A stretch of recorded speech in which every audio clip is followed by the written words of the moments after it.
Trump has just announced a new trade deal with the EU, which is more advantageous to America than the previous deal. Are you prepared to give Trump any credit today?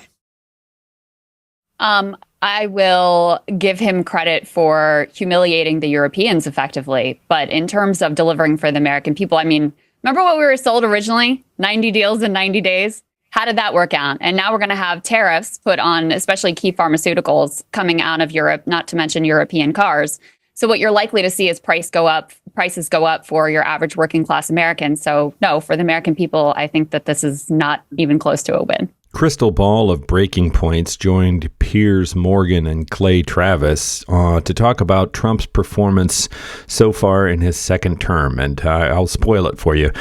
Clay Travis is a MAGA shill and teams up here with Piers Morgan is certainly a friend of Trump's and as far as I can tell, thinks Trump can do no wrong.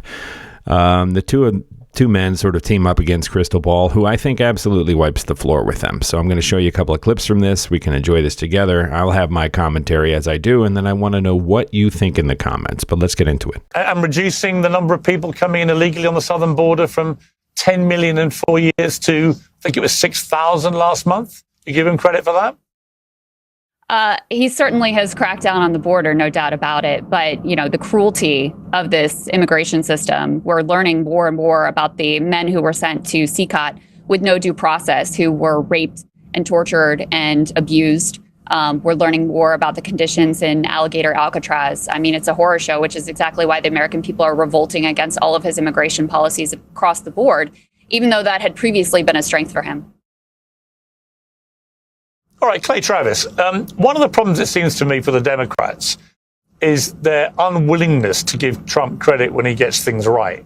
The Trump dementia or derangement syndrome, as people call it, it is a real thing, isn't it? Because I think they would get so much better in terms of a relationship with Trump, with themselves, if they were just able to give him credit where he deserves it. Well, first, the last time I was on with you, Piers, I think I said that I would dress as a full clown if the stock market in 18 months had not rebounded to where it was on election day. We are, as I speak to you right now, at an all-time high. I think you're right. And by the way, I don't know if anybody else on that show who disagreed with me is willing to put on the clown nose, but maybe they should. I hope they at least didn't sell their stocks, despite the fact they were telling everybody else to do it. But yeah, look, Trump ran primarily, Piers, on three things. He ran on the economy, he ran on border, he ran on crime. On the economy, we're at record highs in the stock market. Inflation is basically beaten down to about 2.5%. On the border, as you just mentioned, there are no illegals coming in at all. We are deporting violent illegal criminals at record rates. And on crime, it's not getting a ton of attention, but we are on pace in the United States potentially for the lowest murder rate, lowest violent crime rate in the 21st century, if these numbers can hold for the remainder of this calendar year. I don't see how you could look at those three things and not say, hey, first 6 months of Trump, it's not a disaster. We've also started to lessen the amount of war. There are less people dying. He managed to destabilize the Iranian government and take back their chances of getting nuclear weapons without a single loss of life. I can't think, Piers, in my life, I'm 46, of a better 6 months presidency than what we've seen from Trump so far. Where would you criticize him, Clay?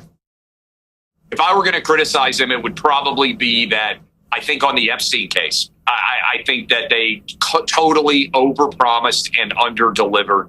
And I think it has knocked them off their stride. I think Pam Bondi with phase one on the binders, whoever okayed that, it was a colossal misstep that has created a mess of their own creation that was unnecessary. And that they could have addressed in a more succinct, honest way with the public. But if you take that off the calendar, I think you can say, look, the Senate has not moved as aggressively as they should have to confirm his judges. They're not moving at a very good pace there. I think you can address issues on that front. But I think in general, if I were giving him a letter grade, I'd give him an A, maybe not an A plus. But an A. And again, I think it's the best first 6 months of any president in my life. Oh, well, hey, geez, maybe I've been wrong. Clay Travis here. telling Piers Morgan and Krystal Ball all about it. Maybe I'm wrong. It sounds like everything's perfect. Everything's great. I know I've been sitting here feeling like we're going over the edge of a cliff, but man, listening to Clay Travis, I'm just wrong. Life has never been better in America. This is the main thing that bothers me about it. What it sounds like to me is it sounds like Clay Travis is auditioning for a job in the Trump administration. That's what these talking head sycophants, they're down on their knees, putting on their chapstick so they can get a job in the administration, so they can get appointed, Secretary of Defense or something similar. And I'm not joking. That's how you get a job in the Trump administration. You glaze him the best. But let's just for the sake of argument, let's pick it apart a little bit here. He's talking about the economy. His first mention is how great the stock market is doing. The stock market does not equal the economy, right? People throw around numbers like the GDP or they point at the stock market and they say the economy is great. That's not how it works. We have millions and millions of Americans who aren't in the stock market, can't afford to be in the stock market. The stock market was great under Biden, right? So you can't be like, well, they like to say Joe Biden ruined the stock market and Trump fixed it. That's not true. That's not true at all. The stock market was fantastic under Biden. And there's nothing really that Donald Trump has done that improved the stock market. I certainly remember the precipitous number dropping over the edge of the cliff when he first put his tariffs, this nightmare of tariffs, right? And it just seems like the taco Trump thing the market is kind of ignoring whatever Donald Trump is doing. So if anything, it's not that he's improving anything. It's that the market has kind of learned to just take everything he says as hot air and ignore it. But the stock market is not the economy. Let's look at the job numbers, right? These job numbers came out. Turns out they're terrible. First, it looks like they were not as bad as everyone was afraid was. And now they've been revised and it's terrible. And of course, Donald Trump has fired the people who were putting out the job numbers, nonpartisan people, right? And he's put in place literally the head economist from the Heritage Foundation who asserts that up is down, black is white, bad numbers are great.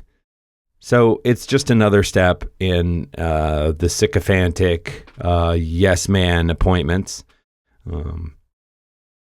The jobs are more important than the stock market, I would say, to most Americans, right? So Clay Travis I was going to say Clay Travis is wrong. He's just lying about that. We also see that big chains like Walmart are closing stores. When was the last time you heard Walmart closing stores? That can't be a good sign. Panera Bread closing locations. There's other companies.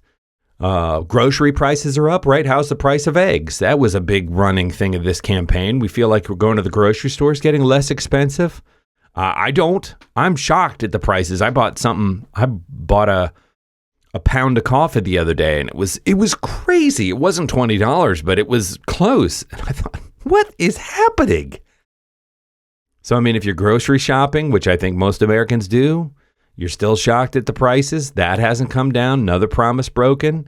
Oh, but Clay Travis says everything's great, right? It's better than ever. Not just everything's great. It's better than ever.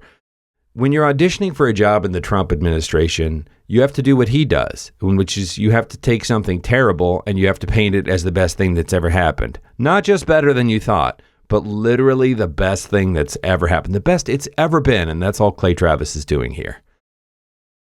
I mean, that's just the economy that he's talking about. He says, Piers Morgan asks Clay Travis, do you have any criticisms? He says, well, the Epstein files. And note that Clay Travis doesn't say, he's not saying that the Epstein files are significant in any way.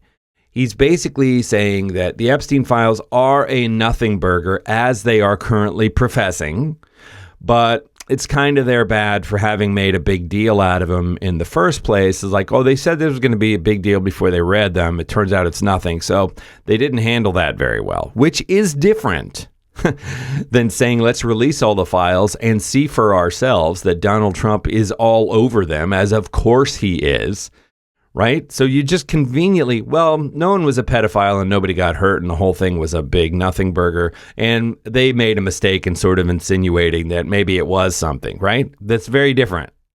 I agree that they should release all the Epstein data and we should haul everybody involved off to prison.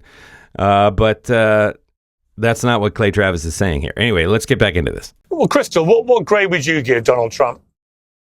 So let me just clear up for your audience. I am not some liberal Democratic sycophant who capes for the Democratic Party and can never give Trump credit. In fact, in his first term, I actually supported the tariffs that he put in place because I thought they made some sort of sense.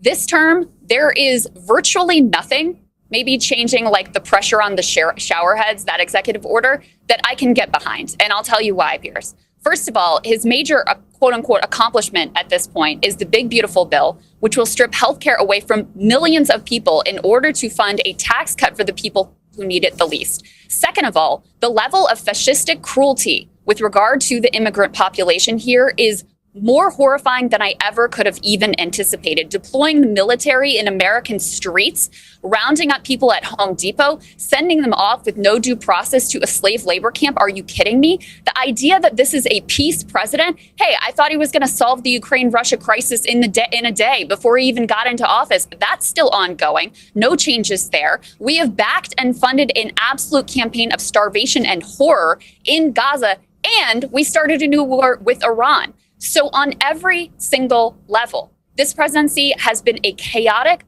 horror show and a disaster. And the people who will be hurt the most in this country are the very working class people that Trump claimed and lied to support. So I give him an F across the board. And again, I am not some Trump deranged. I've given him credit in the past. I said it was good when he went and talked to the leader of North Korea. I said it was good when he met with the Taliban to try to negotiate a deal. But he never actually had the stones to pull out of Afghanistan. But in any case, he's a disaster this time. I could not in my wildest dreams have imagined how terrible this administration would be and how quickly here only 6 months in. Do you know, out of interest, Krystal, how many people Barack Obama deported in 8 years? I know he deported a lot, Piers. But here, do you realize this, though? Clay said something earlier. He said, oh, we're deporting record-breaking numbers of violent criminals. Look, I'm fine with deporting violent criminals. The reality is that's not what's happening. Actually, the proportion of violent criminals that we are deporting is far less. Why? Because ICE agents have been told, stop chasing after the gang members. Stop going after the criminals because that takes time. That takes energy. Instead, Stephen Miller says, go to the Home Depot, go to the 7-Eleven, round up the mom, round up the grandma, round up the person who is going through the asylum process and actually doing the proper things and hasn't done anything wrong and ship them off to CCOT. It's disgusting. And that's why there's truly a revolt against it from the American public. I mean, the backlash against Trump's immigration policies is striking. No, Piers Morgan says that wasn't actually his question. His question was, do you know how many people Barack Obama deported? And this whataboutism drives me nuts every time I hear it. And shame on Piers Morgan for leveraging it against Krystal Ball, because they do like to refer to Obama as the deporter in chief, and they do it disparagingly. They do it disparagingly. They're like, oh, well, Obama, that was the left criticizing Obama for being the deporter in chief. Why is it good when the Trump administration and Stephen Miller do it, but it's somehow bad if Barack Obama was deporting it? I think what he's trying to do is sort of dunk on Krystal Ball and the libs for being like, oh, well, you don't like it when Trump does it, but you loved it when Obama did it. We didn't love it when Obama was doing it. But I will also parse this out a little bit further. Obama wasn't suspending habeas corpus, right? Obama wasn't sending people to Alligator Alcatraz.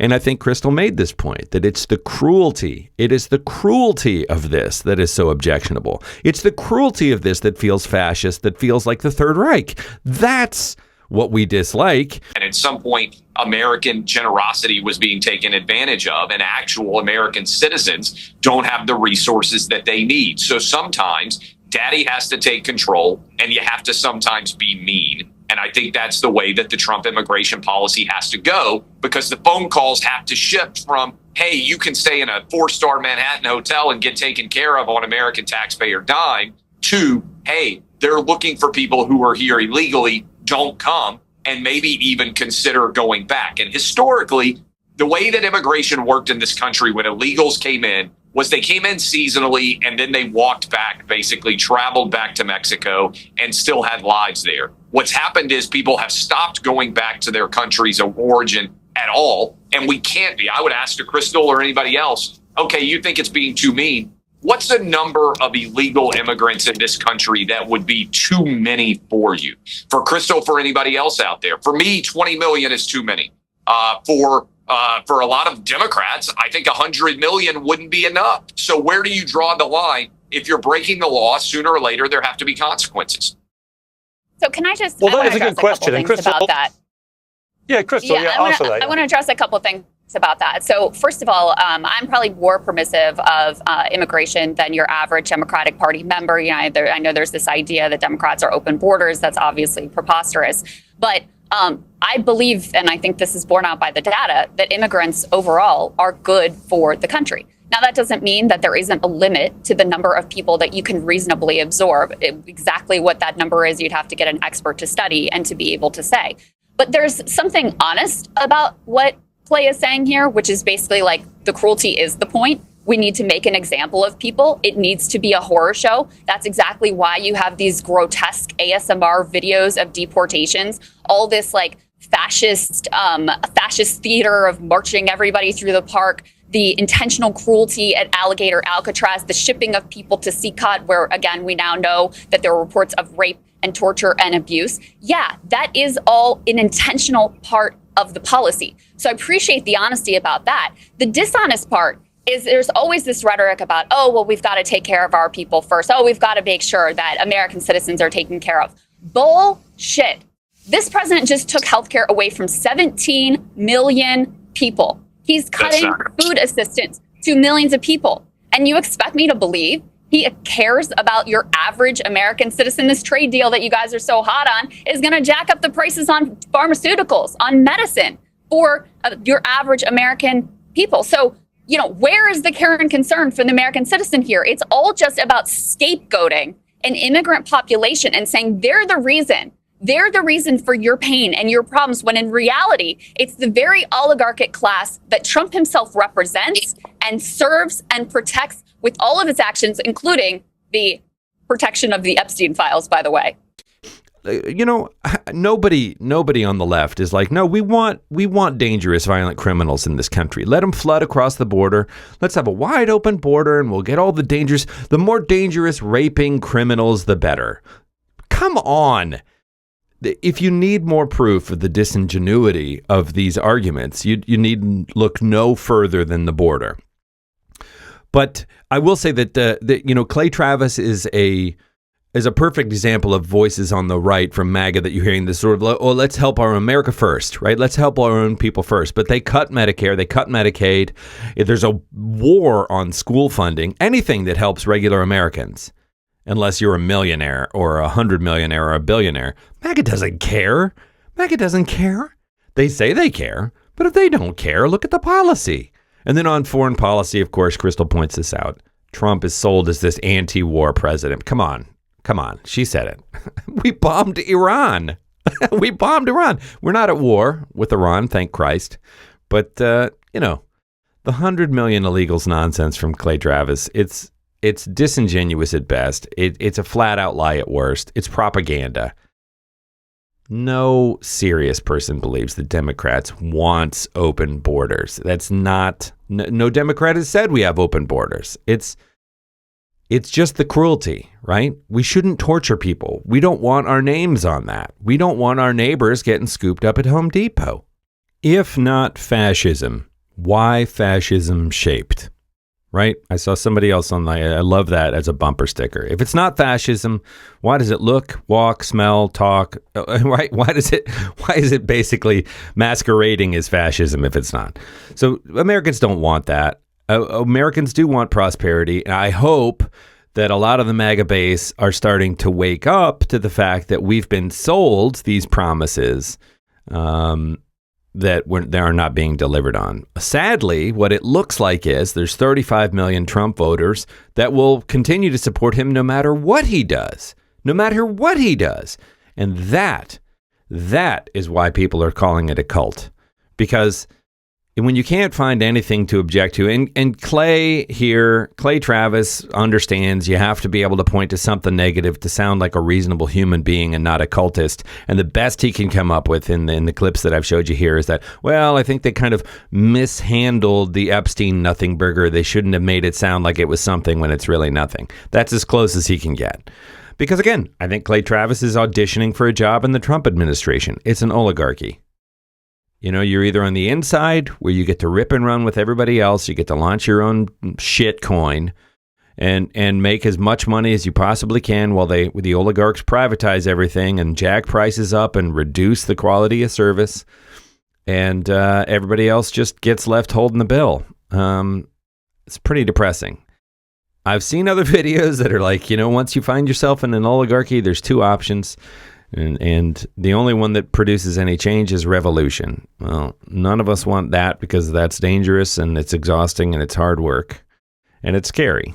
But, geez, I'm afraid that's where we are. When they're trying to gerrymander their way out of the 2026 election meaning anything, I think if we get through 2026 and we see like, oh, look at that, Republicans have won by an overwhelming margin. It's a mandate from the people. That's it.